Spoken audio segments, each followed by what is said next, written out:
నుంచి ఒక దేవుని సేవకులు వస్తుంటే బాగా పేరు మోసిన దేవుని సేవకులు. నేను ఆయన పేరు మర్చిపోయాను, కానీ ఆ చదివిన భాగం మాత్రం నాకు గుర్తుంది. 3 రోజులు అంటే అసలు 3 నైట్స్ అనమాట. ఇక చర్చ్ అంతా నిండిపోయింది. సేవకుడే ఆ ప్రార్థన గంట సేపు సాగిందంట. ఏది వాక్య సమయం అంతా ప్రార్థనే. ఆశీర్వదించి పంపిస్తారట. చాలా బాధతో వెళ్ళిపోయారు. 2వ రోజున ఇంకా ఎక్కువ మంది వచ్చేసారు, ఈరోజు చెప్తారు కదా అని. 2వ రోజు ముందుకు వచ్చిన తర్వాత పాస్టర్ గారు వాక్యం చెప్తారంటే ఆయన మళ్ళీ ప్రార్థన చేద్దామన్నారు. మరలా ప్రార్థనలో నడిపించారు. అంతా ప్రార్థనే, ఆమెనని వెళ్ళిపోయారు. 3వ రోజున మాత్రం వాక్యం చెప్పారట అండి. వచ్చిన వాళ్ళందరూ కూడా చాలా దీవించబడి చాలామంది రక్షణ పొందినట్టుగా నేను చదివాను. ఆ పేరు మాత్రం మర్చిపోయాను, మరి ఆ సేవకుల పేర్లు. నన్ను అంటే ఈ మధ్యకాలం మళ్ళీ ట్రై చేయలేదు, వినలేదు, చదవలేదు. రైట్. కనుక వాక్యానికి ప్రార్థన అత్యంత ఆవశ్యకము అనేది మనం గ్రహించాలి. కనుక మనం అందరము కూడా ఆదివారం వస్తుందంటే శనివారం సాయంత్రం నుంచి ఆదివారం గురించి ఆలోచించాలి. కనీసం మాట్లాడండి ప్రభువా, మాతో మాట్లాడండి అంటే రొటీన్గా జరిగిపోద్దండి. ఆదివారం వస్తుంది, పాటలు పాడతారు, వచ్చి ప్రార్థన చేస్తారు, పాటలు పాడతాం, కీర్తన ఎవరో ఒకరు ధ్యానం చేస్తారు, ఆరాధన అయిపోద్ది, వాక్యం అంతా అయిపోతుంది. కానీ అలా కాదు కదా. ప్రభువు మన గురించి సిద్ధపడతాడు. తెలుసా అండి, మనం చదివిన మాట ఏంటి? నరపుత్రుడిని నీవు దర్శించడానికి వాడు ఏపాటి వాడు అంటే ఆయన ఏం చేస్తాడంటే మనల్ని దర్శిస్తాడు. దేవుడు మనల్ని దర్శిస్తాడు. కనుక మనం ఆశతోటి, ఆయన ఆశతో ఉన్నప్పుడు మనం కూడా ఆశతో రావాలి. అందుకని కనీసం ఉదయాన్నే కొద్దిసేపు లేచి ప్రార్థనతోటి సిద్ధపడి అప్పుడు మందిరానికి రావడం అనేది మనం అలవాటు చేసుకోవాలి. అలవాటు చేసుకుంటే నిజంగా దీవెనలు పొందుతామండి. నేను ప్రగాఢంగా చెప్పగలుగుతాను, నేను ఇప్పుడు ఏమై ఉన్నానో కేవలం దేవుని వాక్యాన్ని బట్టి అయి ఉన్నాను. లేకపోతే ఏమైపోయి ఉండేవాడినో, ఎంత భయంకర పరిస్థితులు, కేవలం దేవుని వాక్యం నన్ను సంధించిన దాన్ని బట్టి నేను ఈరోజు ఈ విధంగా సజీవునిగా మీ ముందు ఈ పరిచయం చేయటానికి నేను ఇట్టి కృపను కలిగి ఉన్నాను. వాక్యమే కనుక నాకు లేకపోతే, కనుక మనందరికీ మూలమైంది మనమే కాదు, ఈ లోకము అందరి సమస్తానికి మూలమైంది ఏంటి? వాక్యమే. వాక్యం ద్వారానే కదా. ఆ వాక్కులే మనకు కలగాలి. సో మనకు బయలువెళ్ళితోడనే, వాక్యము బయలువెళ్ళితోడనే ఏం జరగాలట? వెలుగు కలగాలి. మనందరి జీవితాలకి ఆశీర్వాదం కలగాలి. దేవునికి మహిమ కలుగును గాక. ఈరోజు మన ధ్యాన భాగం కొరకు 6వ అధ్యాయము మత్తయి సువార్త చివరి మాట ధ్యానం చేద్దాం. రేపటిని గూర్చి చింతింపకుడి, రేపటి దినము దాని సంగతులను గూర్చి చింతించును, ఏనాటి కీడు ఆనాటికి చాలును. ఈ మాటను గురించి కొద్దిసేపు ధ్యానం చేయాలని నేను ఆశపడుతున్నా. ఏమండి, టైటిల్ ఏమై ఉండాలనుకుంటున్నానంటే రేపటిని గూర్చి చింత. ఏమండి, ఎంతమందికి రేపటి గురించి చింత ఉంది అని అన్నాను అనుకోండి, మనం ఎవ్వరం లేనట్టే ఫీల్ అవుతాం కదండి. ఎవ్వరం, అందరూ అంటే నాకేం చింత లేదండి. దేవుని సందులో అలాగే అనిపిస్తుంది. బయటికి వెళ్ళిన తర్వాత అన్నీ ఆవరించేసి ఏంటి అలా చెప్పి బయట గేటు దాటేటప్పటికే ఎవరో ఆ చింతలు వచ్చి అలా చెప్పేసేవేంటి, నిజమా, ఎక్కడ అలాగ అనాల్సి వచ్చింది, అలాగ అనిపించింది. అనాల్సి వచ్చింది కాదు, దేవుని సందులో ఏమనిపిస్తుంది, అలాగే అనిపిస్తుంది. చింత ఏమీ లేదంటాం. బయటికి వెళ్ళిన తర్వాత అంతా చింతలే, అక్కడి నుంచి స్టార్ట్ అయిపోతాయి. అలాంటి పరిస్థితుల్లో కొద్దిసేపు వాక్యం ధ్యానం చేయాలని ఆశపడుతున్నా. సో రేపటిని గురించి చింత, సో రేపటిని గూర్చి చింతింపకుడి అనే మాట నేను అంటాను. అసలు రేపు అనే మాట మనం గమనిస్తే ఏమండి, వేటికి రేపు ఉందండి? టుమారో అనేది దేనికి ఉంది? ఖచ్చితంగా రేపు అనేది ఖచ్చితంగా ఉన్నది దేనికి? ఎవరికి? మనుషులు రేపు ఉందా? ఏమండి, ఖచ్చితంగా నాకు రేపు ఉందంటారా? ఎక్కడది కదండి, ఎవరు చెప్పగలుగుతారు? మన సంగతి పక్కన పెడితే ప్రభు ఆజ్ఞల పైన చెప్తాడు. చూడండి, ఆ మాట మీకు చూపెడతాను. మనం చదివిందే 30వ వచనం, నేడుండి రేపు లేదంట దానికి. ఎవరికి? అడవి గడ్డికి ఒకే రోజు ఉందట, రేపు లేదు, ఒకరోజే. కానీ దాన్ని గమనిస్తే కుళ్ళొచ్చేద్దాం మనకి. ఒక్కరోజు దాని లైఫ్ కదండి. చూస్తే చాలాసార్లు నేను కుళ్ళిపోయాను. ఏమి కలర్ అండి దానికి కదా, ఎన్ని రంగులండి. ఇక్కడ ఉండేవి మనకి అవన్నీ తీసేసాం, ఈ క్లీనింగ్లో అన్నీ పోయినాయి. కానీ ఆ గడ్డి చూస్తే ఒక్కరోజు దాని లైఫ్ స్పాన్. రేపు లేదు. రేపు లేని దాన్నే దేవుడు అంత అద్భుతంగా చేశాడని ప్రభు చెప్పిన మాటల్లో నేను ఎందుకు తీసుకున్నానంటే, రేపు అనేది అడవి గడ్డికి లేదు, అడవి గడ్డికి రేపు అనేది లేదు. అయినప్పటికీ దాన్ని దేవుడు చాలా అందంగా అలంకరించాడు, చాలా అందంగా. ఎవరైనా సరే ముద్దులెట్టేసుకునేటట్టుగా దేవుడు అంత అందంగా ఆ గడ్డిని దేవుడు చేశాడు, రైట్. సో అయినప్పటికీ రేపు లేదు. రేపు ఏంటంటే దాని పరిస్థితి అగ్ని. ఈరోజేమో మెలిసిపోతూ ఉంటుంది అద్భుతంగా, రేపు పొయ్యిలోకి కదండి. ఈరోజు మెరిసిపోద్ది, రేపు పొయ్యిలోకి. కనుక దాని పరిస్థితి అలాగా. ఇక మనం గమనిస్తే ఈ లోకం పరిస్థితి ఏంటంటారు? ఈ లోకానికి ఉందండి రేపు అనేది కదా. గొప్ప క్వశ్చన్లు తీసాను నేను ఎవరు చెప్పుకోలేండి ఆన్సర్. ఉందా లోకానికి రేపు? చెప్పలేం. ఇండెఫినిట్, ఉండొచ్చు ఉండకపోవచ్చు.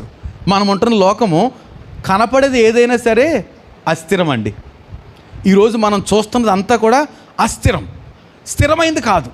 ఒక మాట మీకు చూపెడతాను, అప్పుడు నాతో పాటు ఏకీభిస్తారు. ఇక్కడ పేతురు రాసిన 2వ పత్రిక 3వ అధ్యాయంలో చాలా చక్కగా త్వరగా ఆ మాట నేను పేతురు రాసిన 2వ పత్రిక 3వ అధ్యాయము కొన్ని వచనాలు నేను త్వరగా చదువుతాను, లేకపోతే ఎవరైనా చదివినా కూడా 8 నుంచి కొన్ని వచనాలు చదువుదామా?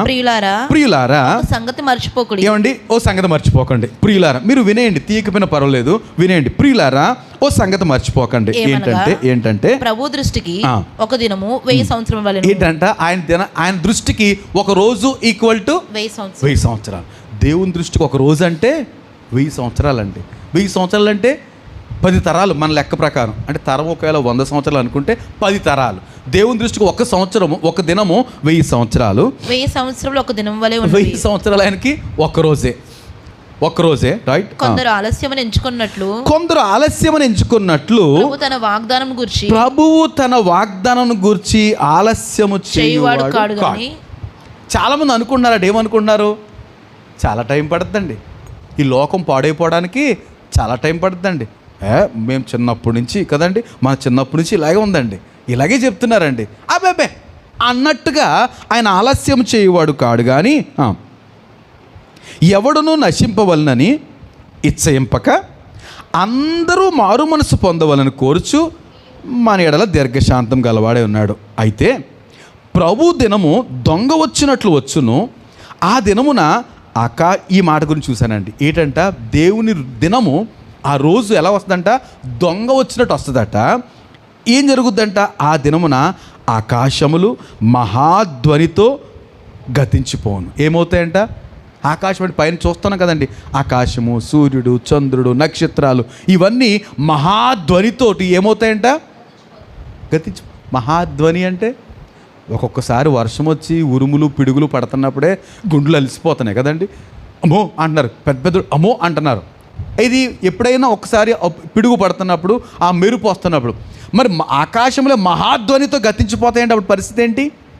రైట్, మహాధ్వనితో గతించిపోను. పంచభూతములు మిక్కుటమైన వేండ్రముతో లయమైపోతాయట. పంచభూతాలంటే ఇవన్నీ గాలి, నీరు, అవండి, అగ్ని, ఇవన్నీ కూడా ఏమవుతాయంట? మిక్కుటమైన వేండ్రముతో, అది కూడా శబ్దమే కదండి, మిక్కుటమైన వేండ్రముతో అవి లయమైపోతాయట. భూమియు దాని మీద ఉన్న కృత్యములను కాలిపోతాయట. చూడండి, ఇవేమి స్థిరం కాదు. భూమి దాని మీద ఉన్న కృత్యాలు కూడా ఏమవుతాయంట? కాలిపోతాయి. ఇంకేంటంట? కాలిపోను. ఇవన్నీ ఇట్లు లయమైపోయినవి కనుక ఆకాశములు రవులుకొని లయమైపోనట్టు, పంచభూతములు మహావేండ్రముతో కరిగిపోనట్టు, దేవుని దినపు రాకడ కొరకు కనిపెట్టుచు దానిని ఆశతో అపేక్షించుచు ఏంటంట? ఇవన్నీ ఏమవుతాయంట? పంచభూతములు మహావేండ్రముతో లయమైపోతాయట. ఇంత భయంకరంగా ఒక రోజు రాబోతుంది. అది ఎప్పుడండి? అది ఎప్పుడు తెలీదు. There is no definite date మనం చెప్పలేం, ఖచ్చితంగా ఇదండి అని చెప్పడానికి అవకాశం లేదు. And it's very temporary. మనము నివసిస్తున్న ఈ ప్రాంతము, ఈ లోకము చాలా తాత్కాలికమైనది కనుక మరి ఏం చేయాలట? దేవుని దినపు రాకడ కొరకు కనిపెట్టుచు దానిని ఆశతో అపేక్షించాలట. ఏంటంట? ఏం చేయాలి? దేవుని రాకడ మనం ఏం చేయాలంట? ఏం చేయాలి? అపేక్షించాలట, కోరుకోవాలట. ఎప్పుడు వస్తాడు, ఇంకా రావద్దు. అది వాక్య వ్యతిరేకం. అప్పుడే వద్దు, అప్పుడే కాదు వాక్య వ్యతిరేకం. కానీ వాక్య ప్రకారం ఏం చెప్తుందంట, దేవుని రాకడ కొరకు కనిపెడుతూ ఆశతో అపేక్షించాలట. అపేక్షించడం అంటే ఏంటండి? ఎదురు చూడటం. ఎప్పుడు ఎదురు చూస్తాం?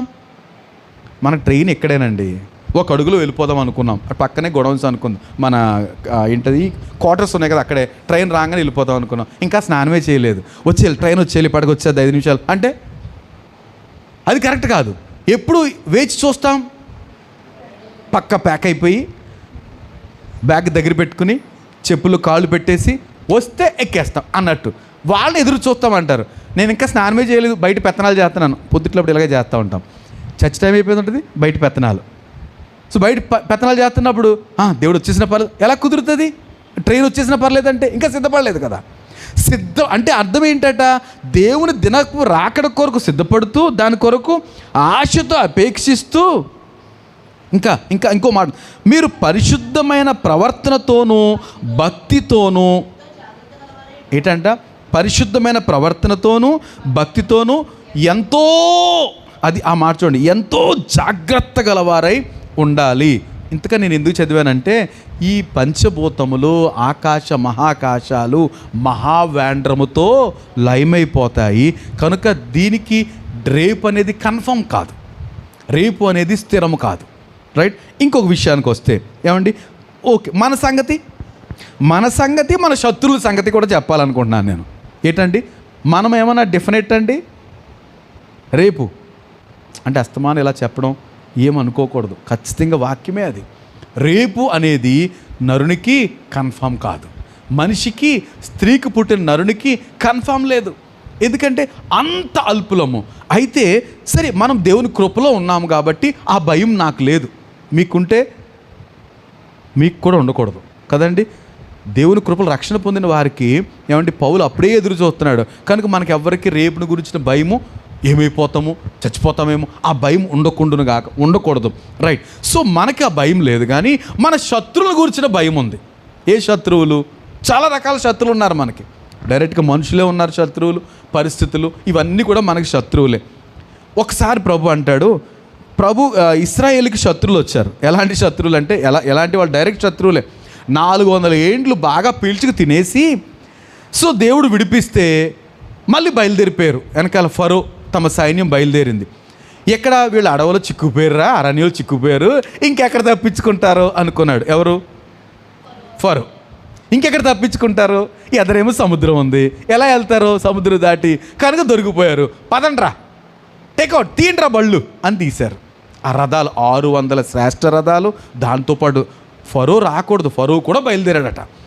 పదండ్రా వాళ్ళని పట్టేసుకుందామంటే వీళ్ళేమో సముద్రం దగ్గర ఆగిపోయారు. ఆగిపోయి మనకు అలవాటే కదా, ఎక్కడి నుంచి? మన పెద్దమ్మ, ఎవరెవడి? లోతు భార్య, వెనక్కి తిరిగి చూడటం అలవాటే కదా. ఏమండి, ఏంటి వెనక్కి తిరిగి చూడటంలో ఎందుకు అంత దేవుడికి చిరాకు వచ్చేసింది చెప్పండి? ఇప్పటికి కూడా అక్కడ ఉండిపోయిందంట ఆవిడ, ఉప్పు స్తంభంగా. ఎందుకు అంత చిరాకు వచ్చేసింది? అవి వెనకాల ఉన్నది ఎలాంటిదో తెలుసు, ఎంత భయంకరమైన పట్టణమో తెలుసు కదండి. చిన్న పిల్ల మొదలుకొని పెద్దవాళ్ళ వరకు, చిన్న పెద్ద తేడా, స్త్రీ పురుష భేదం లేకుండా భ్రష్టులు అయిపోయిన పరిస్థితి. వెనక్కి తిరిగి చూడొచ్చండి అలాంటి లోకాన్ని. కానీ ఆవిడ ఏం చేసిందంట అంటే, ఏం పెంచేసుకుంది దాని మీద? ఆపేక్ష పెంచేసుకుంది, ఆశ పెంచేసుకుంది ఈవిడ. కనుక ఏమైపోతుందో అక్కడే ఉండమన్నాడు ప్రభు. అక్కడే ఉంది ఆవిడ, ఉప్పు స్తంభం అయిపోయిందండి. ఇంక అక్కడ అంత సౌడు చూసాం కదా మనం ఒకసారి. రైట్. కనుక ఇక్కడ ఇశ్రాయేలీల గురించి వాళ్ళు వెనక్కి చూసాడు. ఏమో జరుగుతుందంట, వచ్చేస్తాడు ఫరో సైన్యంతో, శ్రేష్టమైన రథాలు, గుర్రాలు, చాలా కసిగా వచ్చేస్తుంటే ఇశ్రాయేలు చూసి ఏమన్నారు? అయిపోయింది మన పని. ఎంత పని చేసావు మోషే, మేము అక్కడ వాళ్ళు సరెండర్ అయిపోదు, అక్కడే చూద్దాం కదా అంటే, అక్కడ స్థలాలు లేవని చచ్చిపోవడానికి ఇక్కడ తీసుకొచ్చావా? ఈ సముద్రం ముందు వెనకాల ఫరో చెత్త కింద కొట్టేస్తాడు మమ్మల్ని. ఇప్పుడైనా నువ్వు సైలెంట్గా ఉండు, మేము సాగిలి పడిపోతాం. ఎవరికి? ఫరోకి సాగిలి పడిపోతాం. కొంచెం నువ్వు పక్క తప్పుకో, నీకు నీ విమోచనకు దండం, నువ్వు పక్కకుండు, మేము సాగిలి పడిపోతామంటే. ఏమండి, మోషే చెప్పిన మాట చూద్దాం. నిర్గమాకాండం 14వ అధ్యాయంలో నాకు ఆ మాట నచ్చి నేను ఇది చదువుదాం అనుకుంటున్నా. ఏమండి, 13వ అధ్యాయంలో 13వ వచనం, 14వ అధ్యాయం 13వ వచనం. వాళ్ళ పైన చెప్పిన మాటలన్నీ చెప్పేశాను మీకు. అందుకు మోషే, భయపడకుడి, ధైర్యంగా ఉండండి, భయపడొద్దు, యెహోవా మీకు నేడు కలుగు చేయు రక్షణను మీరు ఊరక నిలుచుండి చూడుడి. మీరు నేడు చూచిన ఐగుప్తీలను ఇక మీదట మరి ఎన్నడనో చూడరు. నేను అంటాను, రేపు చూడరిక. దేవునికి స్తోత్రం. ఈరోజు వచ్చిన శత్రువులు, వస్తున్న శత్రువులు ఎవరికి శత్రువులు? దేవుని మాట ప్రకారం బయలుదేరి వస్తున్న వారికి. దేవునికి స్తోత్రం. ఈ మాట చెప్పండి, ఎవరికి శత్రువులు ఐగుప్తీయులు? దేవుడు విమోచించి దేవుని మీద ఆశ పెట్టుకుని దేవుని మాట ప్రకారం బయలుదేరిన ఇశ్రాయేలీలకి ముందు సముద్రము, వెనకాల శత్రువులు. వారిని చూసి ఏమవుతున్నారు? ఇప్పుడు దాటిపోవడానికి సముద్రము, వెనకాల శత్రువు. ఏమైపోతామని భయపడుతుంటే మోషే అంటున్నాడు, చూడండి ఒకసారి కళ్ళారా చూడండి బాబు, ఒక్కసారి అందరం చూడండి. అగో రాజుగారు, మీకు తెలిసిన వీళ్ళందరూ మంత్రులే కదా, వాళ్ళందరూ వస్తున్నారు కదా, రేపు చూడరు మీరు. దేవునికి స్తోత్రం. రేపు చూడరు. మనకు వస్తున్న శత్రువులు దేవుని మాట ప్రకారం మనం బయలుదేరితే మన మీదకి వస్తున్న శత్రువుల్ని ఎప్పుడు చూడం? They don't have tomorrow. వాళ్ళకి టుమారో లేదు, ఇక రేపు లేదు. ఇక శత్రువులకి రేపు లేదు. ఎందుకని ఎవరికి శత్రువుకి రేపు లేదు? నా మాట త్వరగా మీరు చెప్పాలి నాకు. ఏమండి, ఎవరైతే దేవుని మాట ప్రకారం బయలుదేరి వస్తున్నారో వారికి శత్రువుని చూసే సమయం అదే లాస్ట్. ఎంత చక్కగా చెప్తున్నాడంటే, మీరు ఊరకే నిలుచుండి చూడుడి, మీరు నేడు చూచిన ఐగుప్తీలను ఇక మీదట మరి ఎన్నడూ చూడరు. దేవునికి స్తోత్రం. ఏం మాట అంటే అది, ఇంకెప్పటికీ చూడరు. చూస్తారా? మళ్ళీని చచ్చిపోయినాడు ఇంకెక్కడ చూస్తారు? ఫరో చచ్చిపోయాడు, అందరూ తేలిపోయారు కదండి సముద్రంలో. వీళ్ళు వచ్చినట్టుగా వచ్చేద్దాం అనుకున్నారు, వీళ్ళు విశ్వాసంతో వచ్చారు. విశ్వాసం లేని ఫరో, ఆమె సైన్యము వీళ్ళకి లాగా వచ్చేద్దాం అనుకున్నారు. అవ్వదండి. ఇది విశ్వాస ప్రయాణం. దేవుని మహిమ కలుగును గాక. మన ప్రయాణం ఎలాంటిది? విశ్వాసులు చేసే ప్రయాణం. ఈ విశ్వాసులు చేసే ప్రయాణంలో వెనక నుంచి వచ్చేద్దాం అనుకుంటే కుదరదు. Very danger. వాళ్ళు కూడా వచ్చారు చాలా వరకు. దేవుడు అంటాడు, ఆగాగు మోషే, లాస్ట్ సైనికుడు కూడా లోపల రాని అంటే, సైనికులందరూ సముద్రంలోకి వచ్చిన తర్వాత, అందరూ మధ్యకి వచ్చిన తర్వాత ఇప్పుడు చూపించు కర్ర. అంతే. ఏమైపోయిందంట? సముద్రం అంత ఎంతో ఆరాటంతో థ్యాంక్ యూ అని కలిసిపోయిందంట. కలిసిపోయేటప్పటికి అంతే, తెప్పల్లా తేలిపోయారు. వీళ్ళు అనుకున్నారు చూసి, అడుగు రాజుగారు అడుగు ప్రధానమంత్రి. వాళ్ళందరూ ఎలా ఉన్నారట? సవాల్ అయిపోయి ఉన్నారు. ఎప్పటికీ చూడరు మీరు, చచ్చిపోయి ఉన్నారు వాళ్ళు. రైట్. నేడు అని రేపు అనేది ఎవరికి లేదంటే, తన మాట ప్రకారము బయలుదేరిన మనకి శత్రువిక ఛాన్స్ లేదు. దేవునికి మహిమ కలుగునుగా. కనుక ప్రభు అంటున్నాడు, రండి మనం అసలు విషయానికి వద్దాం. సో దేవుని యొక్క ఇంకేంటి రేపు ఉండేది ఏంటండి? దేనికి ఉన్నది రేపు? ఇప్పుడు లేని వాటిని చూసాం. ఎవరెవరికి రేపు లేదు? ఎవరెవరికి? గడ్డి పువ్వుకి రేపు లేదు, మన శత్రువులకు రేపు లేదు, మనకు భయం లేదు. అఫ్ కోర్స్ కదండి, మనకు రేపుడి గురించి భయం లేదు. ఈ లోకానికి కూడా గ్యారంటీ లేదు. ఒక్క క్షణంలో ఏమవుతాయంట? మహాకాశాలు మహావేండ్రంతో పంచిపోతా లయమైపోతాయి. కానీ మన శత్రువులు కూడా రేపు లేదు. మరి దేనికి ఉంది రేపు? ఎవరికి ఉందమ్మా? దేవునికి, దేవుని వాక్యానికి ఉందా రేపు? దేవుని వాక్యం ఎంతకాలం నుంచి ఉంది? ఎప్పటి వరకు ఉంటుంది? దేవుని వాక్యం ఎంతకాలం నుంచి ఉంది? ఎప్పటి వరకు ఉంటుంది? శాశ్వత కాలం మొదలుకొని శాశ్వత కాలం వరకు దేవుడు ఉన్నాడు. రైట్. దేవుని వాక్యం ఉంది. ఆది యందు దేవుడు, ఆది యందు దేవుని వాక్యము. కనుక దేవుని వాక్యము ఎప్పటి నుండో ఎప్పటి వరకు శాశ్వత కాలం ఉంటుంది. దేవునికి మహిమ కలుగును గాక. రైట్. కనుక మనము రేపటిని గురించి చింత మానేసి రేపు కొన్ని ఉంటాయి, పోతాయి. మనం ఉంటాము, పోతాము. కానీ దేవుని మీద, దేవుని వాక్యం మీద నమ్మకం పెట్టుకున్నాం అనుకోండి, వాళ్ళు ఎలా ఉంటారట? కదలక నిత్యము నిలుచు సియోను కొండవలే ఉంటారు. కొన్ని మాటలు మీ కొరకు జ్ఞాపకం చేయాలని నేను ప్రేరేపించబడుతున్నా. ఈ చింత అనే దాని గురించి, చింత అనండి అందరూ ఒకసారి. చింత అంటే ఏంటండి? కరెక్ట్ డెఫినేషన్ ఎవరైనా చెప్తారా? చాలాసార్లు మనం మాట్లాడుకున్నాం. మా పాస్టర్ గారి స్టేట్మెంట్ ఇది. చింత అంటే ఏంటి? ఎవరికైనా గుర్తుందేమో అనేసి. ఇవి రిడిల్స్ లాంటివి అనమాట. చక్కగా గుర్తు రావాలి. చింత అంటే ఏంటి? చింత అంటే మనసులో అదేలేండి. నేను ఇంకోటి చెప్తాను. చింత అంటే చెయ్యని అప్పుకి వడ్డీ కట్టడం. ఏంటది? అప్పు చేయలేదు, నెల నెల వడ్డీ కట్టామని కూడా ఏమంటారు మనల్ని? అలాంటిది చింత అంటే చెయ్యని అప్పుకు వడ్డీ కట్టడం.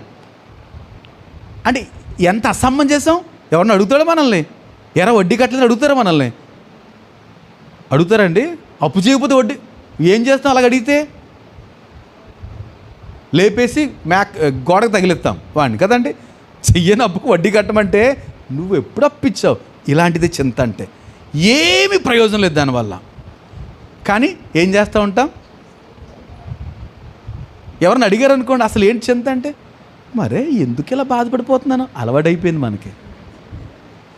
చింతించడం అలవాటైపోయిందండి. చిన్నప్పటి నుంచో లేకపోతే ఒక్కటి మీద బాధ వచ్చేసి ఇక అలవాటైపోయి, ఏమండి చెప్తారు కదా, మీకు గుర్తుందా? ఏనుగుని చిన్నప్పటి నుంచి ఒక తాడుతో కడతారు. దాన్ని పెద్ద అయ్యే వరకు తాడు అలాగే ఉంటుంది. అది అనుకుంటుంది నేను పిక్కుని వెళ్ళలేను కాబోలు అనుకుంటుంది. దాని మైండ్ సెట్ ఏంటి? చిన్నప్పుడు లాక్కెళ్ళలేదు, అదే మైండ్లో ఉండిపోద్ది. ఇది ఇంతైనా సరే, ఇది బిల్డింగ్లు గెంటేసిన, కారు ఈజీగా లేపేసిన, ఈ కాలు కట్టింది మాత్రం తీసుకోలేను. అదేంటది? అదేంటి? అలవాటైపోయింది. మనకు కూడా ఈ చింత అనేది ఏమైపోయిందంటే అలవాటైపోయి, ఎవరన్నా అప్పుకి వచ్చాడనుకో, వడ్డీకి వచ్చాడనుకో, నీకు కూడా ఇవ్వాలా? అరే ఎప్పుడు తీసుకున్నాం అప్పు? ఏమీ లేదు, అలవాటైపోయింది వడ్డీలు కట్టడం. అప్పులకు వడ్డీ కట్టడం అలవాటు అయిపోయినట్టుగా మన చింత పడిపోవడం అలవాటు అయిపోయింది. కానీ ప్రభు చెప్తున్నాడు, కొన్ని మాటలు మీ ముందు త్వరగా కొన్ని పెట్టాలని నేను ఆశపడుతున్నా. ఏమండి, ఇది నేను ఎందుకు మరలా ప్రార్థన చేయమని కోరుతున్నానంటే, మనందరికీ వాక్యాలు, కొత్త వాక్యం ఏమీ చూపించబోట్లేదు. కానీ ఇవన్నీ మనకు తెలుసు. కానీ తెలిసినా సరే వెనకాల పాకెట్లో పెట్టుకుని చింతపడుతున్నాం మనం. ఏమండి, వెనకాల పాకెట్లో బోల్ డబ్బు ఉందనుకున్నామండి, చాలా డబ్బు ఉంది. అయినా ఎలాగా టీ తాగాలి అని బాధపడాలనుకోండి, ఏమంటారు నన్ను తెలిసిన వాళ్ళు? ఊరే బుద్ధి లేనోడా, పర్సనల్ డబ్బులు పెట్టుకుని టీ తాదాం, కంపెనీ వస్తాను రా కదా, నీకు తోడుంటాను రా అంటారా? లేదండి, సేమ్ అంతే. ఈ వాక్యాలన్నీ మనకు తెలుసు, కానీ మనం ఏం చేస్తాం? చింతిస్తూనే ఉన్నాం. కనుక నేను ఈ రోజు కొరకు దీన్ని మన ముందు నానబెట్టి మరలా ప్రార్థన చేయాలని కోరుతున్నాను. చూద్దాం ఒకసారి. యెహోషువ గ్రంథం 1వ అధ్యాయము 7-9 వచనాలు చెప్పాను కదా మీకు. మన కొత్త విషయాలు ఏం కాదు, కానీ నేను ఎంతో ఆశపడుతున్నాను ప్రభువు మన హృదయాలు తెరవాలని, ఈ మాటల మీద నమ్మకం ఉంచాలని. ఎందుకంటే యెహోషువతో చెప్తున్నాడు 7వ వచనం నుంచి, మోషే చనిపోయిన తర్వాత ఈ బాధ్యతలన్నీ యెహోషువకు అప్పగించబడ్డాయి. పెద్ద బాధ్యతలే. ఎందుకని? ఇంత సాత్వికుడైన మోషే, వయసులో పెద్దోడు, 120 సంవత్సరాలు మోషేని లెక్క చేయలేదు ఇశ్రాయేలీయులు. అలాంటప్పుడు ఈ చిన్నోడు యవ్వనస్తుడు అండి. ఆ లెక్కల్లో ఉన్నవాడు 20 సంవత్సరాలు దాటి ఉన్నాడు ఆ ఐగుప్తులో బయలుదేరినప్పుడు. ఇప్పుడు 40 సంవత్సరాలు, సుమారు 60 సంవత్సరాల వయసు వచ్చింది యెహోషువకి. 60 సంవత్సరాల వయసు వచ్చింది. ఈ 60 సంవత్సరాల వయసు వచ్చిన యెహోషువతో దేవుడు చెప్తున్నాడు, మోషే చచ్చిపోయాడని మీరు భయపడొద్దు, నువ్వు నీ కార్యం చేయాలి అంటూ 7వ వచనం మనం చూస్తే, అయితే నీవు నిబ్బరము కలిగి జాగ్రత్తపడి. ఏంటంటే గమనించండి, నిబ్బరము కలిగి అంటే అర్థం ఏంటి? ధైర్యం. అసలు చింత అనేది ఏ మూలన రాకుండా, టెన్షన్ అనేది రాకుండా, భయము అనేది రాకుండా ప్రభు ఎంత వివరంగా చెప్తున్నారు చూడండి. నిబ్బరము కలిగి ఉండి జాగ్రత్తపడి. ఏంటంట? నిబ్బరము కలిగి జాగ్రత్తపడి బహుధైర్యముగా. ఎలా ఉండాలట? తన హృదయ లోతుల్లోంచి ఎలా ఉండాలి? సత్యనారాయణ గారు, గొప్ప ధైర్యం ఉండాలి. అస్సలు భయం రానివ్వకూడదంట. ఓ పక్కన మా ఆవిడని అడిగాను అనుకోండి, నేను ఆపి నా గురించి చెప్పాను అనుకోండి, ఈయనంత పీరుకోడు ఎవరు లేరండి, అత్మానం. ఆవిడకి అస్సలు సహించదు, నాకు కోపం ఏంటి అంటది. మనకేమో అలవాటు అయిపోయింది. ఏంటది? ప్రతిదానికి అంటే అర్థం ఏంటండి? ఏంటో ఈ బతుకు, ఏంటో దాన్ని ఏమంటారు? చకారీకర్మల. ఏమండి, ఇదే మన పరిస్థితి. ఇక్కడ నేను బోధకుడిని, మీరు మీ కుటుంబాల యజమానులు, యజమానురాళ్ళు, బిడ్డలు, అందరికీ కామన్ ఏంటంటే చింత. ప్రభు ఎంత వివరంగా చెప్తున్నాడంటే రైటే, బాధ్యత అంత గొప్పదే. కానీ ఇప్పుడు యెహోషువ చూద్దాం, మాటలు త్వరగా చూద్దాం. ఏంటంటే నిబ్బరము కలిగి, జాగ్రత్త పడి, బహుధైర్యముగా ఉండి, ఏమండి ఎంత చక్కగా చెప్తున్నాడు, నా సేవకుడైన మోషే నీకు ఆజ్ఞాపించిన ధర్మశాస్త్రం అంతటి చొప్పున చేయాలి. ఏంటంట, భయపడొద్దు, నిబ్బరం కలిగి ఉండు, ఏమాత్రం చింతపడొద్దు, కానీ వాక్యాన్ని మాత్రం అనుసరించు. వాక్యాన్ని అనుసరిస్తే ఏమవుద్దండి, కొన్నంత ధైర్యం వస్తుంది. వాక్యాన్ని కూడా పక్కన పెట్టేయి అని అంటలే, నువ్వు ధైర్యంగా ఉండు, నిబ్బరంగా ఉండు, బహుధైర్యంగా ఉండు, కానీ వాక్యాన్ని అనుసరించు. మోషే ఇచ్చిన ఏంటంట, నా సేవకుడైన మోషే నీకు ఆజ్ఞాపించిన ధర్మశాస్త్రం అంతటి చొప్పున చేయవలను, నీవు నడుచు ప్రతి మార్గమున చక్కగా ప్రవర్తించినట్లు నీవు దాని నుండి కుడికి కానీ ఎడమకు కానీ తొలగకూడదు. దేవునికి స్తోత్రం. ఏమండి, ఇది ప్రభు కోరుతున్నాడండి మన గురించి. ఏంటంట, దేవుని వాక్యం ఏమైతే చెప్తుందో దానికి కుడికి తొలగకూడదు, ఎడమకి తొలగకూడదంట. అంటే మన మైండ్ ఎలా ఉండాలి, ఖచ్చితంగా వాక్య ప్రకారం నడవాలి. ఎవరిని అడిగారు అనుకోండి, నేను వాక్య ప్రకారమే. ఎంతమంది యెహోషువ అంటాడు, రోయ్ మీరు మీ కుటుంబాలు ఏమైపోతే అయిపోయినామండి, నేను దేవుడు నాకు ఇచ్చిన నా కుటుంబము యెహోవానే సేవిస్తాను అంటే దేవుడు చెప్పిన మాట నాటేసుకుంది అంతే. కుడికి తిరగొద్దు, ఎడమకి తిరగొద్దు అంటే అంతే, స్ట్రైట్. ఏమండి, ఈరోజు మనం మరొకసారి దేవుని వాక్యం ఏం చెప్తుంది అదే చేస్తాననుకుంటే దేవుడు మనల్ని ఆయనకు మహిమకరంగా తీర్చబోతున్నాడండి. ఆటోమేటిక్గా చింత పక్క వెళ్ళిపోతుంది. చింతించొద్దని చెప్తున్నప్పుడు చింతించకూడదు. వాక్య ప్రకారమే బ్రతకడానికి ప్రయత్నం చేద్దాం. కుడికి తొలగొద్దు, ఎడమికి తొలగొద్దు. ఈ ధర్మశాస్త్ర గ్రంథము నీవు బోధింపక ఇంకేం చేయాలంట, బోధించాలి. ఎప్పుడు బోధించాలి? మనము తప్పిపోకుండా, కుడికి తప్పిపోకుండా, ఎడమికి తప్పిపోకుండా బోధించాలి. నేను ఎలాగైనా ఉంటానులే, నన్ను పట్టించుకోవద్దు, నేను చెప్పే బోధ వినండి అంటే అది క్రైస్తవ్యంలో కుదరదండి. మిగతా వాళ్ళు చేయొచ్చు, మిగతా వాళ్ళు ఎవరైనా చేసుకోవచ్చు, కానీ క్రీస్తు బిడ్డలుగా, సేవకులుగా, భక్తులుగా, బోధకులుగా వాళ్ళ నాటకాలు అట్ట కుదరదో దేవుడు చీల్చి చెండాడేస్తాడు. దేవునికి స్తోత్రం కలుగునుగా. బోధకులే కాదు, మనం అందరం కూడా వాక్యాన్ని అనుసరిద్దాం. కుడికి ఎడమికి తొలగిపోవద్దు. అదే ప్రకారం ఏం చేద్దాం, కొంతమందికి పరిచయం చేద్దాం. ఇది దేవుడు మనకి ఇచ్చిన బాధ్యత. ఇంకా నేను త్వరగా చదివేస్తున్నాను, అందుకే నేను ముందుకు వెళ్తున్నా. ఓకే, బోధింపక తప్పిపోకూడదు, దానిలో నుండి వ్రాయబడిన వాటి అన్నిటి ప్రకారం చేయటం జాగ్రత్త పడినట్లు దివారాత్రము దాన్ని మళ్ళీ ఇంకేం చేయాలట, రోజు దాని గురించి ఆలోచించాలట. మాకు పని ఏం లేదంటే అండి, ఏమండి, రోజు వాక్యాన్ని గురించి ఆలోచించిన పని ఉంటుందా? కుదురుతుందండి? కుదురుతుందా లేదా సత్యనారాయణ గారు? కుదురుతుంది. ఎప్పుడు కుదురుతుంది చెప్పండి? అదే ఆలోచించడం ఎప్పుడు కుదురుతుంది? బస్సు ఎక్కారు మీరు నర్సాపూర్ వెళ్ళడానికి, ఏం చేస్తారు? బస్సులో కూర్చుని ఆలోచించాలట. ఏం చేస్తాం? ఆలోచించాలి. దిగారు, ఈలోపు వస్తారు, తీసుకెళ్తారు, అయినా ఆలోచిస్తూ ఉండాలి. పని చేస్తారు, ప్రభువా సహాయం చేస్తున్నారు, మళ్ళీ ఆలోచించాలి.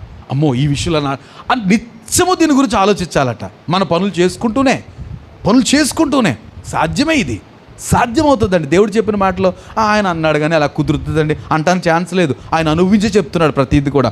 కనుక యెహోషువ చెప్తున్నాడు, నిత్యము ఏంటంట, దివారాత్రము దాన్ని ధ్యానించినడలా నీ మార్గమును వర్ధిల చేసుకొని చక్కగా ప్రవర్తిస్తావు. మరొకసారి ప్రభు చెప్తా, నేను నీకు ఆజ్ఞ ఇచ్చున్నాను కదా, నిబ్బరము కలిగి ధైర్యంగా ఉండు, దిగులు.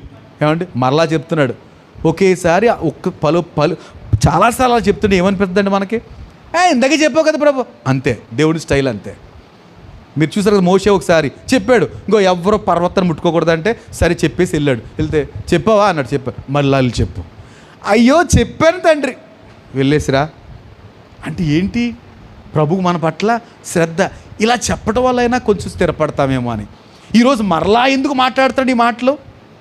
ఏమండి, ఇప్పుడైనా కుడికి ఎడమకి తొలగిపోకుండా బోధిస్తూ నిత్యము దాని గురించి ధ్యానం చేస్తారని మరలా చెప్తున్నాడు. ఏమని? చివరి మాట 9వ వచనం, నేను నీకు ఆజ్ఞ ఇచ్చున్నాను కదా, నిబ్బరం కలిగి ధైర్యంగా ఉండు, దిగులు పడకు, జడియకు.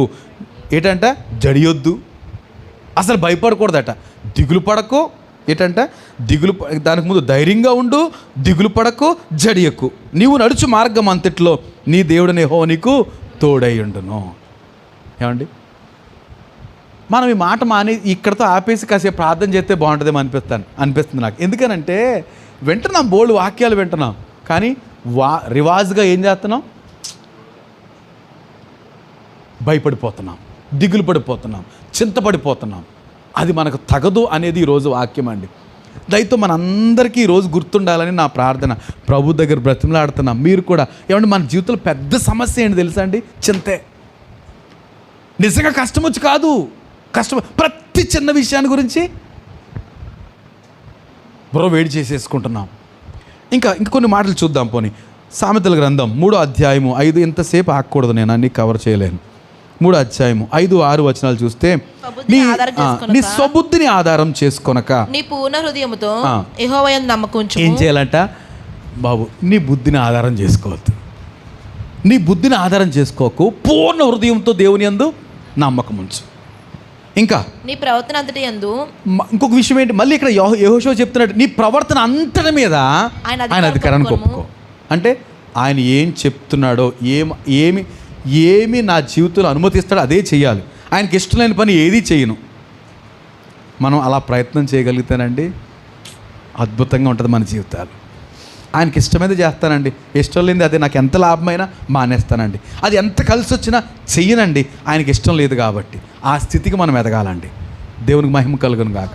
ఏమండి, కనీసం ఉన్న ఈ చిన్న మంద మనం గమనిద్దాం. దేవునికి ఇష్టమైతేనే చేద్దాం. దేవునికి ఇష్టం లేదా, అది మనకి ఎంత లాభమైనా, మన కుటుంబానికి ఎంత లాభమైనా, ఏదైనా సరే నాకు వద్దు, ఆయనకి ఇష్టం లేదు కాబట్టి. నీ స్వబుద్ధిని ఆధారం చేసుకొనక నీ పూర్ణ హృదయంతో యెహోవా యందు నమ్మకించుము. నీ ప్రవర్తన అంతటి యందు ఆయన అధికారానికి ఒప్పుకో. ఏంటంటే మన బిహేవియర్ మీద, మన ప్రవర్తన మీద పూర్తిగా ఆయన అధికారం ఇచ్చేయాలంట. ఎలా ఉంటుందండి అప్పుడు? ఎంత అందంగా ఉంటుంది. ప్రభువుకి అధికారం ఇచ్చేసి ఆయన లెఫ్ట్ అంటే లెఫ్ట్, రైట్ అంటే రైట్, ఫ్రంట్ అంటే అంతే, పూర్తిగా ఆయన అధికారానికి మనం అప్పగించుకుంటే, యవ్వన బిడ్డలేంటి, చిన్న బిడ్డలేంటి, ఎవరైనా సరే, ఏ వయసులో వారైనా సరే దేవునికి తమ్ముతాం అప్పగించుకుంటే, దేవుడు ఎంత వయసు వచ్చినా అది చిన్న పెద్ద తేడా లేకుండా అద్భుతాలు మన ద్వారా జయించగలుగుతాడు. ఏమండి, కానీ మనం ఏం చేస్తున్నాం? మన పైచ్చు మనకుండానే ఉంటుంది. అది కాకుండాను గాక. రైట్. అప్పుడు ఆయన నీ త్రోవలను ఏం జరుగుద్దంట అండి, మనం ఆయన అధికారానికి ఒప్పుకుంటే, పూర్తిగా మన మనసుతోటి ఆలోచించి భయపడిపోతున్నాము, చింతపడిపోతున్నాము. అలా కాకుండా పూర్తిగా ఆయనకి అధికారం ఇచ్చేస్తే మన మార్గాలు ఏమవుతాయంట? సరళం అవుతాయి. సరళం అంటే హైవేలా ఉంటుంది అనమాట. హైవేలా కొంచెం మేము వచ్చేటప్పుడు ఒక బస్సును దాటించాలి. దాటేయచ్చు, కానీ ఈలోపు ఏ సైకిలోడో వెహికలో ఏదో వస్తుంది కనుక నేనేం మాట్లాడలేదు. సరే కొంచెంసేపు ఆగావు. ఆ తర్వాత మన షాప్ దాటిన తర్వాత పూర్తి ఖాళీ వచ్చేసింది. రాజుల్లాగా పక్క నుంచి వచ్చేసాం. ఒక్కోసారి ఓవర్టేక్ పాలకొల రోడ్లో కష్టమవుతుంది, ఇంకేదో ఎదురు వస్తుంది, గందరగోళం అవుతుంది.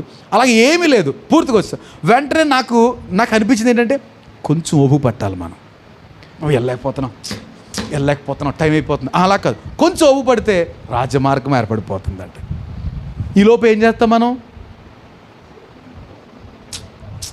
ఏంటి వెళ్ళాలి త్వరగా, టైం అయిపోతుందో పక్కనే, అది ఇది అంటే, నేను ఆ సందర్భాన్ని గురించి మన జీవితంలో ఎదురైన చిన్న చిన్న హర్డిల్స్ అండి, చిన్న ఎత్తులు ఇట్లాంటివి చూసి ఓరికి హైరాణ పడిపోతున్నాం. కొంచెం ఓపిక పడితే, పూర్ణ హృదయంతో దేవుడిని నమ్మికించితే మన మార్గాలు ఏమైపోతాయంట? చింతపడాల్సిన అవసరంలా, చింతను విడిచిపెట్టేసేయచ్చు. ఇంకొక మాట యెషయా గ్రంథం 40వ అధ్యాయం 31వ వచనం. 40-41 అద్భుతమైన వరం అండి దేవుని పిల్లలకు. యెషయా గ్రంథం ఎన్ని వాగ్దానాలు ఉంటాయో. కనుక ఎప్పుడైనా శాంతి లేనప్పుడు, గందరగోళం అవుతున్నప్పుడు అధ్యాయాలు చదవడం ప్రయత్నం చేయాలి. 40-31 ఏంటంట? దేవుని కొరకు ఎదురు చూసామనుకోండి, చింతిస్తామా? ఏమండి, దేవుని కొరకు ఎదురు చూస్తే చింతిస్తామా? చింత ఎందుకు వస్తుంది? దేవుని మర్చిపోయినప్పుడే. దేవుడు నన్ను యాక్షన్లో, ఆయన యాక్షన్ నా మీద ఉంది, ఆయన నా పట్ల కేర్ తీసుకుంటాడు అనే శ్రద్ధ, అనే జ్ఞాపకం మనకు లేదనుకోండి, ఊరికి హైరాణ పడిపోతాం కదండి. పిల్లలు చూడండి, ఇప్పుడు తల్లిదండ్రులు లేరు అనుకోండి, ఈలోపు ఎవడో వచ్చాడు, ఆడేదో మాట్లాడుతున్నాడు, అమ్మో ఏం జరిగిపోద్దాం, ఊరికి ఆందోళన పడిపోతున్నారు. ఈలోపు మమ్మీ డాడీ వచ్చేసారు. ఏంట్రా ఇందాక ఏం చెప్పావు? వాడికి అర్థం కాదు, ఏంటిది ఇంతవరకు ఇలా భయపడ్డారు, ఇప్పుడు ఏంటంటే కారణం ఏంటి? వచ్చేసారు. కానీ మనం చాలాసార్లు ప్రభు మనతోనే ఉన్నాడు లేనట్టుగానే ఫీల్ అవుతున్నాం. కనుక ఊరికే హైరాణ పడిపోతున్నాం, ఆందోళన పడిపోతున్నాం. ఏమండి ప్రభు అంటాడు అంటే ఆయన ఉన్నా సరే భయపడ్డామంటే, ఇప్పుడు చూడండి ఇంకొక మాట, ఇదే కొంచెం గమనించండి. అయినా మేము వచ్చినా అలా భయపడుతున్నారు అనుకోండి వాళ్ళు, అంటే అర్థం ఏంటి? ఈ ఎగ్జాంపుల్ మరొకసారి గమనించి, ఎవరో వచ్చారండి వీళ్ళని భయపెడుతున్నారు, ఎవడో వచ్చాడు భయపడిపోతున్నారు, తలుపు దగ్గర ఉన్నారు, తలుపు వేసేస్తున్నారు, మళ్ళీ తీస్తున్నారు, భయపడతా ఉన్నారు. ఈలోపు మేము వచ్చినా కూడా వీళ్ళు ధైర్యంగా ఉండకుండా అలాగే భయపడుతున్నారు అనుకోండి, అప్పుడు ఏమనుకోవాలి? వాళ్ళకి మా మీద వీళ్ళు మాత్రం ఏం చేస్తారు, వీళ్ళని కూడా భయపెట్టేస్తాడు.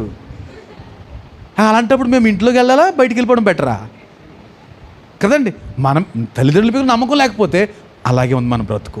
ప్రభు ఉన్నాడు కానీ ఆయన పక్కనెట్టేసి ఊరికి హైరాణ పడిపోతున్నాం, చింతపడిపోతున్నాం. వాక్యం చెప్తుంది, యెహోవా కొరకు ఎదురు చూచువారు నూతన బలం పొందుతారు, వారు పక్షిరాజు వలె ఏంటంట, దేవుని కొరకు ఎదురు చూచువారు నూతన శక్తి వస్తుందండి. దేవుని మహిమ కలుగును గాక.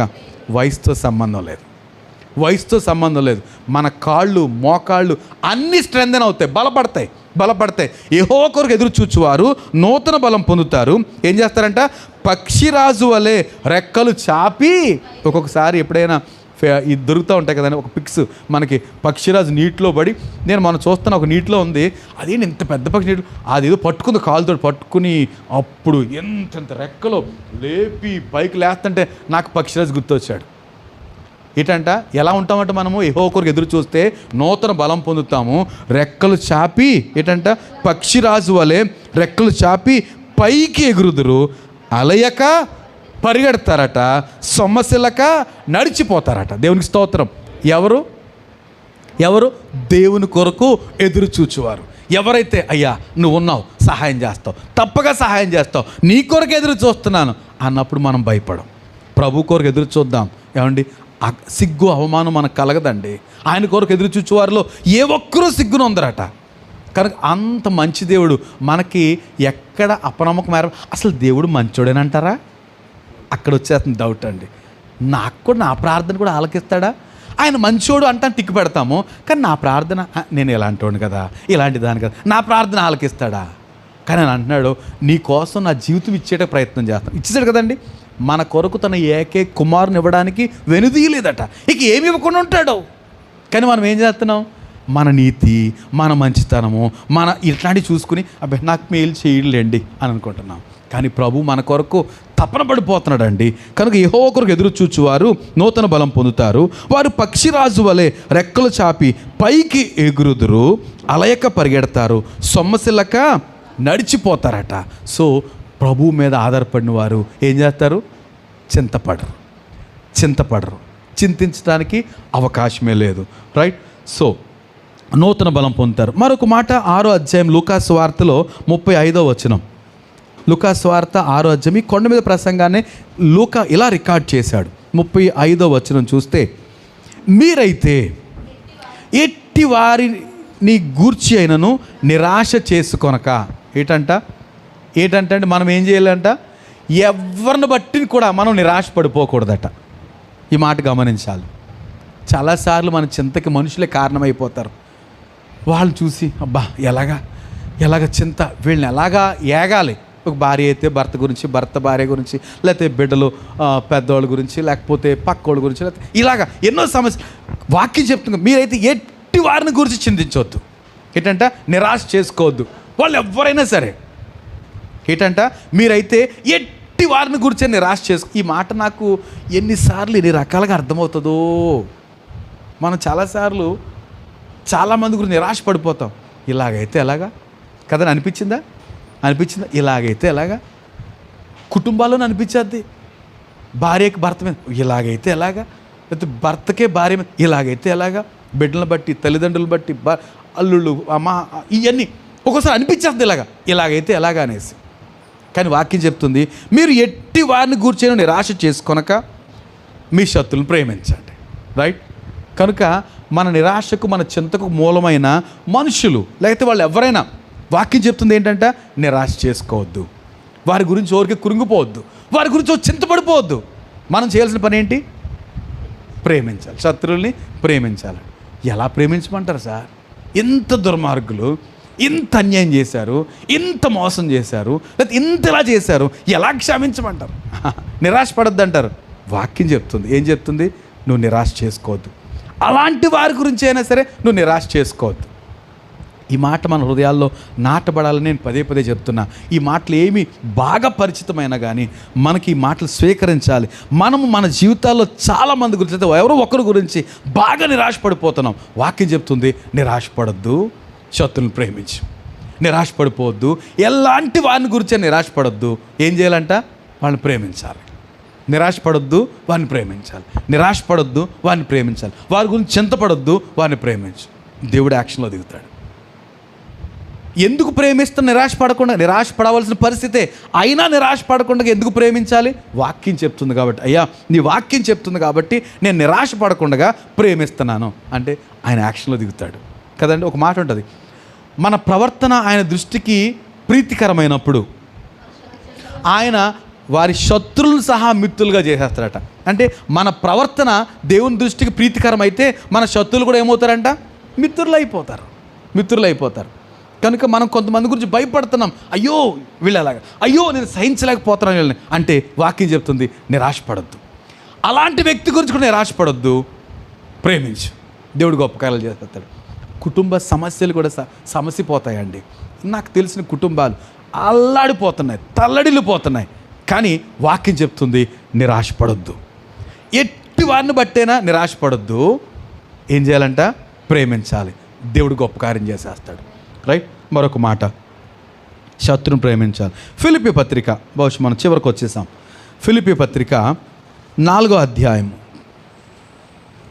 బాగా తెలిసిన మాటలే కానీ మన హృదయాల్లో నాటించబడాలని నేను ఆశపడుతున్నా.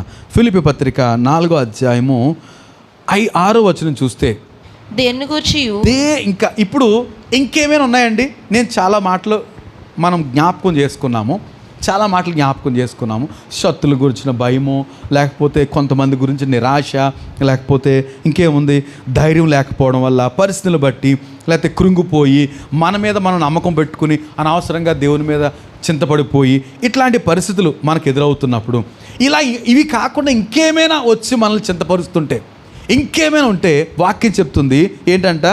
దేనిని గూర్చి చింతపడద్దు. ఒకసారి ఏంటండి?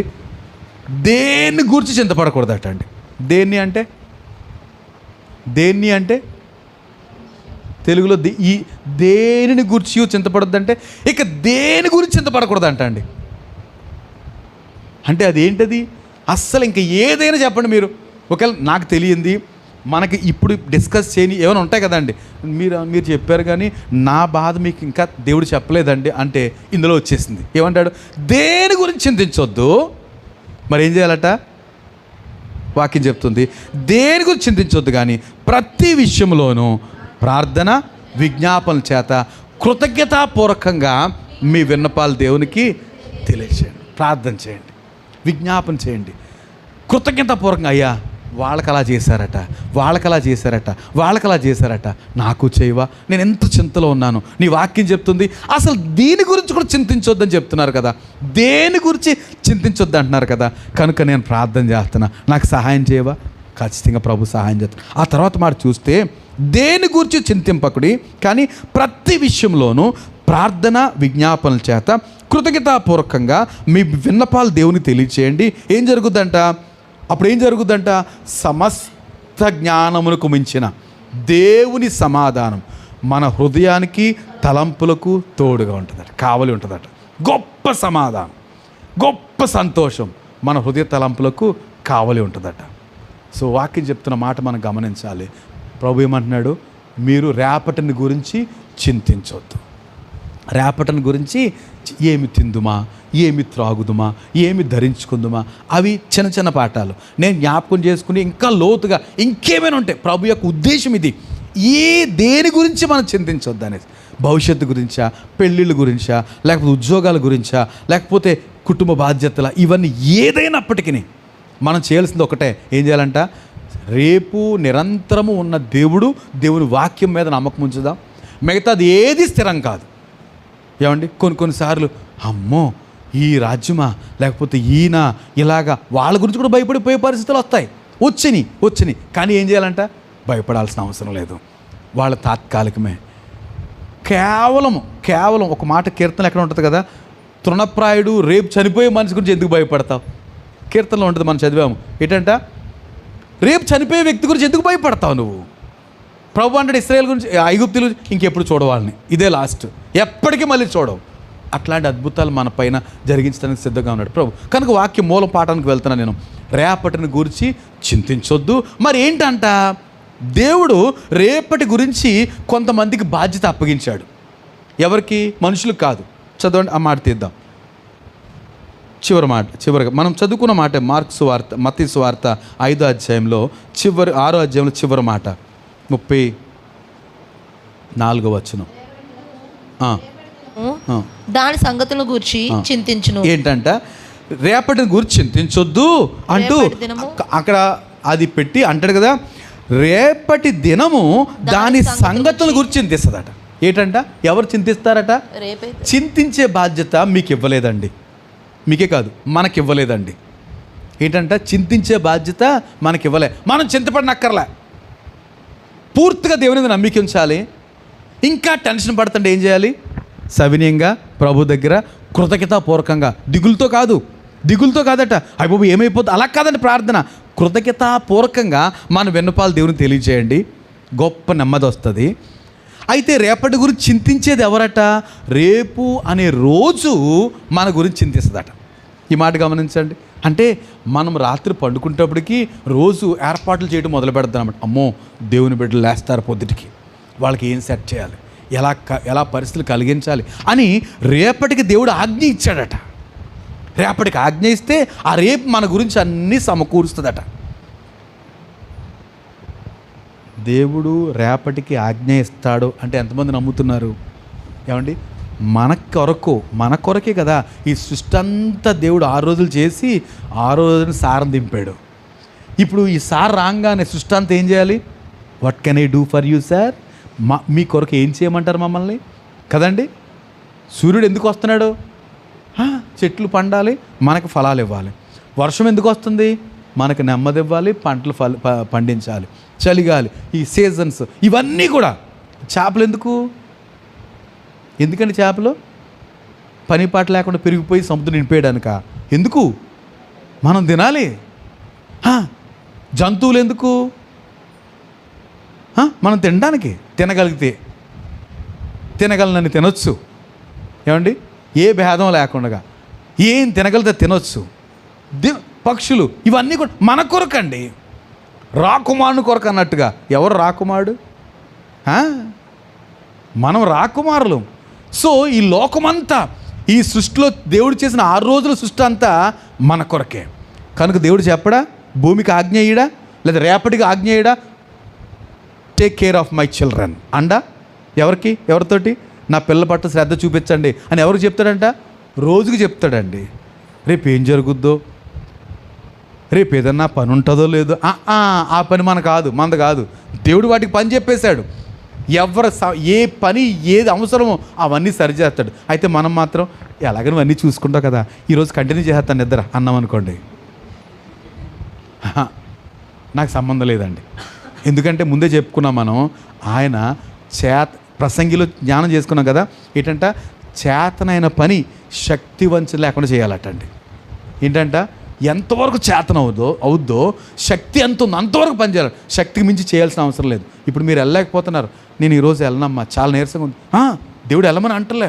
వెళ్ళి ఎక్కడో ముఖం తిరిగి పడిపోయి ఈలోపు ఎవరో ఫోన్ చేసి, ఇది అవసరంలే, ఈరోజు వెళ్ళలేకపోతున్నాను, ఒక జస్ట్ కాల్ చేసి ఈరోజు ఆయన నాకు బాగాలేదండి. అది దేవుని వాక్యం. చేతనైన పని శక్తి వంచన లేకుండా చేయాలి. అంటే చేతనైనంత వరకు మనం చేయాలి, శక్తికి మించి చేయాల్సిన అవసరం లే. ఎందుకని? బాస్ మనోడే. దేవునికి స్తోత్రం. ఇవన్నీ కంట్రోల్ చేసేది ప్రభువే. కనుక ఆయన మన ప్రతి పరిస్థితులకి ఎరిగిన దేవుడు. కనుక ఆందోళన పడిపోయి ఇంకా ఇలా నొసలు పైకెట్టేసి పిల్లల్ని పెంచలేకపోతున్నానండి, లేకపోతే ఇలాగండి అలాగండి ఈ అనుకోవాల్సిన అవసరం లేదు. దేవుడు అన్నీ ప్రొవైడ్ చేస్తాడు. మనకు బలం ఇస్తాడు, మన నడువును బలపరుస్తాడు, కాళ్ళను బలపరుస్తాడు, ఎత్తైన స్థలంలో శక్తిని నిలుపుతాడు. శక్తిని ఉన్నంత వరకు పనిచేస్తాం, లేకపోతే ఆయనే పెంచి పోషిస్తాడు. డౌట్ లేదు. ఎంతమందిని పోషించట్లేదండి? నేను సాయంకాలం నిన్న ఈ రైల్వే ట్రాక్ అవతల ఆ టీ షాప్ దగ్గర ఉన్నాను, నేను ఆశ. నేను అంతకుముందు ఉన్నాను, వీళ్ళు ఏదో డాక్టర్ మీటింగ్ అంటే. సో ఒకరు వచ్చారు, ముగ్గురు వచ్చారు. వాళ్ళు ఎవరో ఏ రంగు బట్టలు అయ్యి, అదే ఆరెంజ్ స్వాములు ఆల్రెడీ ముందు కూర్చుంటే ఇద్దరు వచ్చారు. ఎవరో ఏదో జోకులు వేసుకున్నారు. బ్యాగ్ తీశాడు, ఒక బాటిల్ తీశారు, 2 వాటర్ ప్యాకెట్లు తీశారు, 3 గ్లాసులు తీసుకున్నారు, ముగ్గురు పంచుకున్నారు, తాగేశారు. నేను టీ తాగేసి వెళ్ళిపోయాను. వీడు మళ్ళీ తీసుకురావడానికి, నేను కూడా తాగుతాను వెళ్ళేటప్పుడు. మళ్ళీ వెళ్ళేటప్పుడు చాలా లేట్ అవుతుంది, మళ్ళీ ఆగాం. ఇది తింటే ఒక్కడే ఉన్నాడు, ఒక్కడే ఉన్నాడు. మిగతా ఇద్దరు వెళ్ళిపోయి ఉంటారు అనుకున్నాను నేను. ఒక్కడే ఉన్నాడు. ఈలో బండి ఆగింది, 3 ఆడపిల్లలు ఉన్నారు. బ్యాగ్లోంచి మంచి పొట్లం తీసి ఇచ్చారు. భోజనం రెడీ. నాకు అనిపించింది, దేవుడు ఎంతమంది కోరిక ఆకలి తీరుస్తున్నాడండి. ఆ పిల్లలు బ్యాగ్ నిండా పెట్టుకున్నారు ఎదరా ఈ ప్లెజర్ లాంటి బండి మీద. 3 ఆడపిల్లలు ఓ ప్యాకెట్ తీసి అతనికి ఇచ్చారు. నిలబడి తీసుకున్నాడు, పక్కన పెట్టుకున్నాడు, మళ్ళీ కూర్చున్నాడు. వాళ్ళనే పోషిస్తున్నాడు. తాగుబోతులు పోషిస్తున్న దేవుడు మనల్ని పోషించడండి. నిష్కారణంగా మనం ఏం చేస్తున్నాము? ఇది మానేద్దాం, నాతో పాటు మనం మానేద్దాం. మీకు అందరికంటే ఎక్కువ నాకు బాగా అలవాటైపోయింది ఇది, కనుక మానేద్దాం. ఏం చేద్దాం? చింతపట్టు మానేద్దాం. ఈ రోజు గురించి, రేపటి గురించి దేవుడు రోజుకి ఆజ్ఞాపించాడట. ఆ రోజు శ్రద్ధ తీసుకుంటుంది. You know need to worry. మనమేం ఆందోళన పడాల్సిన అవసరం లేదు. ఏ రోజుకి ఏ పని, ఎంత పని. లేదా ఈరోజు అసలు ఇప్పుడు ఫర్ ఎగ్జాంపుల్ ఏమనుకోపోతే స్టీఫెన్ ఉన్నాడండి, ఆయనకి పనులు కలగాలి.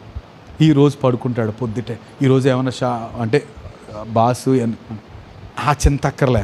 ప్రభువా నీ కృప అంతే, నేను పనిచేయడానికి సిద్ధంగా ఉన్నాను, అంతే. మనకు సామర్థ్యం ఉండాలి, పనిచేయడానికి సిద్ధంగా ఉన్నాను. వాటి అంతటా అవే పనులు వస్తాయి. మనం శక్తివంచన లేకుండా పని చేద్దాం, ఓపుకున్నంత వరకు. కనుక ఊరికి ఆరాటపడిపోయి, మమ్మీ అసలు ఈరోజు పని రాలేదు మమ్మీ, అక్క అంత లేదు, అంత సీనే లేదు. నేను ఎగ్జాంపుల్ చిన్నోడు అనేసి రైట్. గమనించండి, మన పనుల్లో నిబ్బరం కలిగి ధైర్యంగా ఉందాం. శక్తివంచన లేకుండా పనిచేయడానికి సిద్ధంగా ఉన్నాం. కనుక ఎప్పుడు మనకి ఏది కొదువై ఉండదు. ప్రభు చెప్తున్నాడు, చింతించొద్దు. అంతకుముందే మొత్తం అధ్యాయం అంతా ఆకాశ పక్షులు చూడండి, వాయువు చూడండి, వాటినే పోషిస్తున్నాను. నేను 3 తాగుబోతులు పెంచుతున్నాడు, పోషించాడు దేవుడు. మనం ఎప్పుడో మానేసాం అలాంటివన్నీ. పోషించడా? ఖచ్చితంగా పోషిస్తాడండి. మన కొరకే ఆయన చింతిస్తున్నాడట. ఇంకా ఒక మాట అదేంటంట, ఆయన మీ కొరకు చింతిస్తున్నాడు. మీ చింత యావత్తు ఆయన మీద వేసేయండి, అది ఏదైనప్పటికీ. కనుక ఇంకేదైనా చింత మీకు తెలియదు పాస్టర్ గారు, లేకపోతే మీకు తెలియదు బ్రదర్, మీకు తెలియదు సార్, మాకు చాలా చింతలు. అక్కడే అన్నాడు, దేని గురించి చింతించొద్దు. ఆ రోజు వాడి సంగతుల గురించి విచారిస్తుంది. ఇంకా ఫైనల్ టచ్ ఏంటంట, ఏ నాటికి ఆనాటికి చాలు. అంటే ఏంటి?